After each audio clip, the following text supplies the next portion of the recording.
నమస్కారం. మాగల్ఫ్ న్యూస్ కి స్వాగతం. ప్రతిరోజు 6 దేశాల తాజా వార్తలు మీకు అందించబడుతున్నాయి.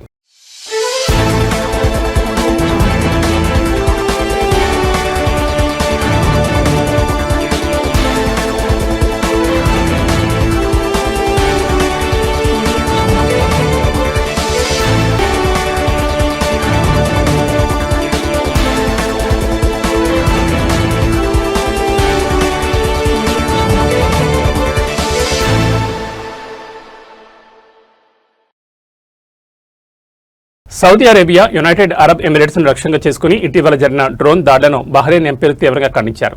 ఈ దాడులు గల్ఫ్ భద్రతకు ముప్పుగా, అంతర్జాతీయ చట్టాల ఉల్లంఘనగా వారు అభివర్ణించారు. పార్లమెంట్ విదేశీ వ్యవహారాలు, రక్షణ మరియు జాతీయ భద్రతా కమిటీ సభ్యుడైన ఎంపీ వలీద్ అల్ దోసెరి ఈ దాడులను ప్రమాదకరమైన ఉద్రిక్తగా అభివర్ణించారు. ఇవి ప్రాంతీయ స్థిరత్వానికి ముప్పుగా, అంతర్జాతీయ చట్టాల ఉల్లంఘనగా ఉన్నాయని ఆయన పేర్కొన్నారు. గల్ఫ్ దేశాల భద్రత పరస్పరం ముడిపడి ఉందని ఆయన చెప్పారు. ఈ ప్రాంతాన్ని లక్ష్యంగా చేసుకుని జరిగే శత్రుపూరిత ఉగ్రవాద చర్యలకు వ్యతిరేకంగా అంతర్జాతీయ స్థాయిలో దృఢమైన వైఖరి తీసుకోవాలని ఆయన పిలుపునిచ్చారు. కమిటీలోని మరో సభ్యురాలు మరియం అల్ సయ్యద్ మాట్లాడుతూ, ఈ దాడులు సౌదీ అరేబియా మరియు యుఏఈల స్థిరత్వానికి ప్రత్యక్ష ముప్పు కలిగించే శత్రుపూరిత మరియు తీవ్రవాద చర్యలని అన్నారు. మరో ఎంపీ అబ్దుల్లా అల్ తాయన్ మాట్లాడుతూ, ఈ దాడులను తిరిగిపందల చర్యగా, తీవ్రవాదుల చర్యలుగా ఖండించారు. పౌర మరియు వ్యూహాత్మక ప్రదేశాలను లక్ష్యంగా చేసుకోవడం ఆ దేశాల సార్వభౌమాధికారం మరియు ప్రాంతీయ భద్రతను స్పష్టంగా ఉల్లంఘించడమేనని ఆయన అన్నారు.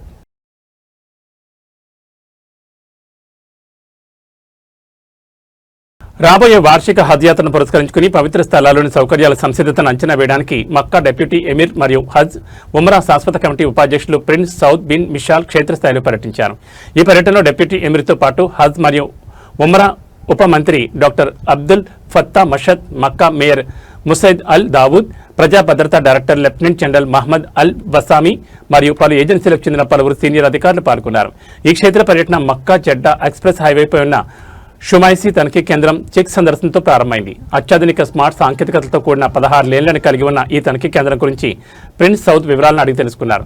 ఇందులో హైవే పెట్రోలింగ్ కార్యాలయాలు, 10 ప్రభుత్వ ఏజెన్సీల కోసం ప్రత్యేకించిన ఒక భవనం మరియు సిబ్బంది నివాస సముదాయాలు కూడా ఉన్నాయి. అనంతరం deputy emir Mina emergency hospital 2ను సందర్శించారు. ఈ ఆసుపత్రి 5300 చదరపు మీటర్ల కంటే ఎక్కువ విస్తీర్ణంలో విస్తరించింది. ఈ ఆసుపత్రిలో 200 పడకల సామర్థ్యం ఉంది. వివిధ ఆరోగ్య మరియు భద్రతా ఏజెన్సీల సహకారంతో ఏర్పాటు చేయబడిన క్షేత్రస్థాయి ఆసుపత్రుల గురించి ప్రిన్స్ సౌద్ వివరాలు అడిగి తెలుసుకున్నారు. హజ్ యాత్ర సమయంలో 900కు పైగా అంబులెన్స్లు, 11 వైద్య తరలింపు విమానాలు మరియు 71 క్షేత్రస్థాయి అత్యవసర కేంద్రాల ద్వారా వైద్య పర్యవేక్షణ కొనసాగుతుందని అధికారులు వివరించారు. ఆ తర్వాత పవిత్ర స్థలాల్లో నీటి పంపిణీకి సంబంధించిన కార్యాచరణ ప్రక్రియలను నిర్వహించే పవిత్ర స్థలాల పర్యవేక్షణ మరియు నియంత్రణ కేంద్రాన్ని సందర్శించారు. ఈ కేంద్రంలో 4000కు పైగా సెన్సార్లు మరియు పర్యవేక్షణ పరికరాలు ఉన్నాయి. చివరిగా ముజ్దలిఫాలోని ఎమిరేట్ కార్యాలయంలో హజ్ మరియు ఉమ్రా శాశ్వత కమిటీ సమావేశంలో పాల్గొన్నారు. ఈ సమావేశంలో వివిధ ఏజెన్సీల కార్యాచరణ ప్రణాళికల సమీక్ష, యాత్రికులకు సంబంధించిన సేవలు, పుణ్యక్షేత్రాల వద్ద సౌకర్యాలు మరియు సేవల సంసిద్ధతపై చర్చించారు.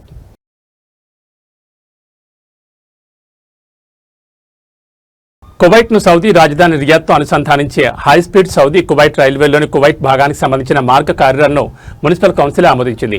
500 కిలోమీటర్ల ఈ రైల్వేలో కువైట్ భాగం 85 కిలోమీటర్ల మేర ఉంటుంది.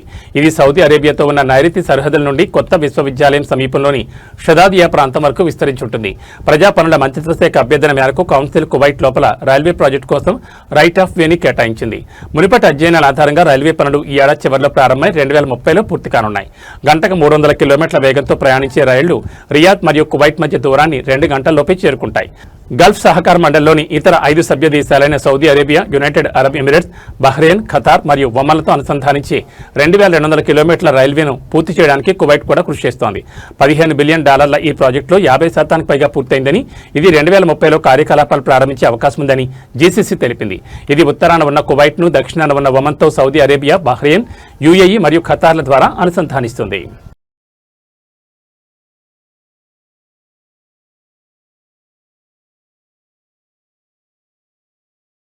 ఒమన్ సుల్తానేట్లో నిర్మాణ సామగ్రి ధరలకు సంబంధించి వినియోగదారుల పరిరక్షణ అథారిటీ ఒక ప్రకటన జారీ చేసింది.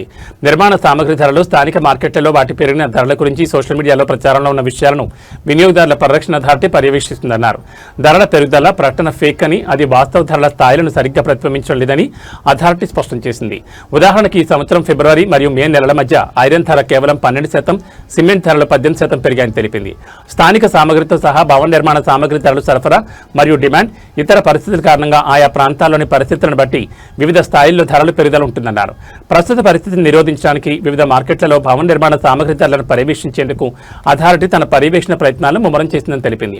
ఈ సందర్భంగా నిబంధనలను ఉల్లంఘిస్తున్న అనేక సంస్థలు గుర్తించడం జరిగిందని, వాటిపై చట్టపరంగా చర్యలు తీసుకోవడం జరుగుతుందన్నారు.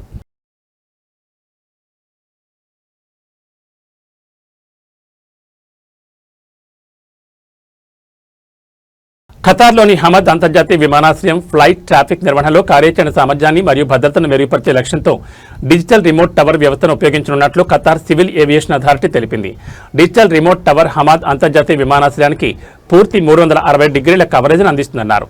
అధునాతన నిఘా మరియు పర్యవేక్షణ సామర్థ్యాల ద్వారా కార్యాచరణ సామర్థ్యాన్ని మెరుగుపరచడానికి మరియు విమానాశ్రయ భద్రతను పెంచడానికి ఈ వ్యవస్థ దోహదపడుతుందని QCAA పేర్కొంది. ఈ టవర్ వ్యవస్థలో రన్వే ఎయిర్ ట్రాఫిక్ మేనేజ్మెంట్కు మద్దతిచ్చే స్క్రీన్లు, విమానాశ్రయ సౌకర్యాలన్నింటినీ కవర్ చేసేలా కెమెరాలు మరియు మెరుగైన ఫోటోల నాణ్యత కోసం అధునాతన హై డెఫినేషన్ కదిలే కెమెరాలు ఉన్నాయని అథారిటీ వివరించింది.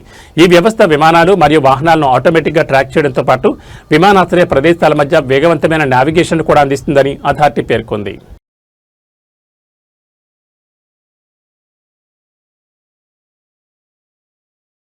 ఇవి మా గల్ఫ్ న్యూస్ విశేషాలు. మరో బులెటిన్లో మళ్ళీ కలుసుకుందాం. నమస్కారం.